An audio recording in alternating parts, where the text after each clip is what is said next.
Good evening and welcome to the channel's studios here in London with your international news around the world in 5. The main Islamist rebel leader in Syria says senior officials of the Assad regime who are involved in torturing political prisoners will be named. In Damascus, rebel fighters reportedly say they've found more than 40 bodies in a hospital morgue showing signs of torture.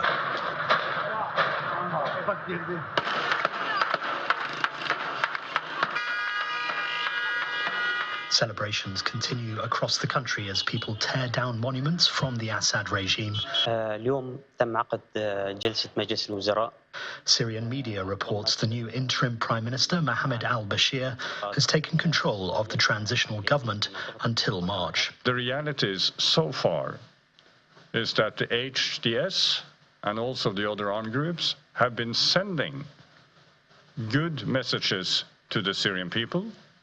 They have been sending messages of unity, of inclusiveness, and frankly speaking, also we have seen in Aleppo and in Hama, we have also seen, reassuring things on the ground.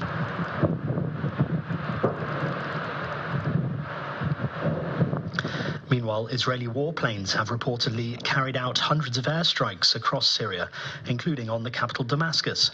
The UK-based Syrian Observatory for Human Rights says it has documented more than 310 strikes by the Israeli Defense Forces since the fall of the Assad regime on Sunday. Meanwhile, the IDF confirmed it has troops operating in Syrian territory beyond the demilitarized buffer zone between Syria and the Israeli-occupied Golan Heights. It added that its strikes were to prevent weapons from falling into the hands of extremists as Syria transitions to a post-Assad era. A 26-year-old man has been charged with murder over last week's fatal shooting of a UnitedHealthcare CEO, Brian Thompson, in New York City.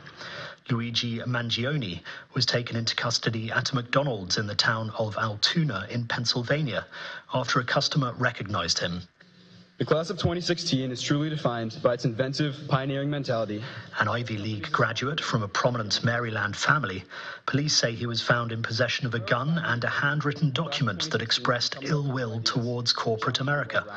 People who knew him well told US media he suffered from a painful back injury and that he had become socially withdrawn in recent months. Brazil's president, Luiz Inácio Lula da Silva, is doing well after undergoing surgery for a bleed on the brain, that's according to his doctors. The 79-year-old was taken to hospital in the capital, Brasilia, on Monday after he had complained of a severe headache. An MRI scan revealed the bleed, and Lula was transferred to a hospital in Sao Paulo to have it drained. The intracranial hemorrhage was caused by a blow to the head he sustained when he fell in his bathroom at the presidential residence in October. The UK and US governments have imposed sanctions on a British Kenyan businessman over his alleged involvement in the illicit gold trade. Kamlesh Patni and 4 others, including his wife and brother-in-law, will have their assets frozen.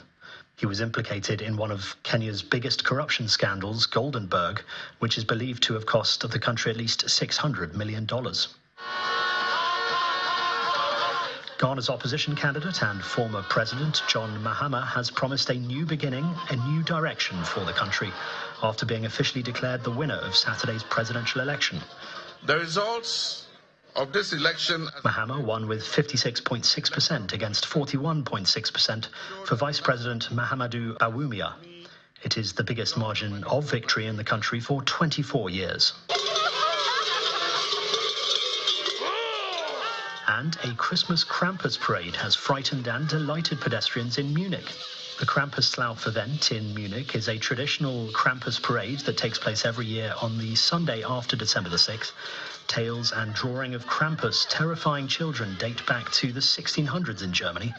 The parade features hundreds of Krampus, or demon-like creatures, who march through the streets of Munich, scaring and delighting spectators of all ages. And that's your international news around the world in 5. Now back to the channel's studios in Lagos.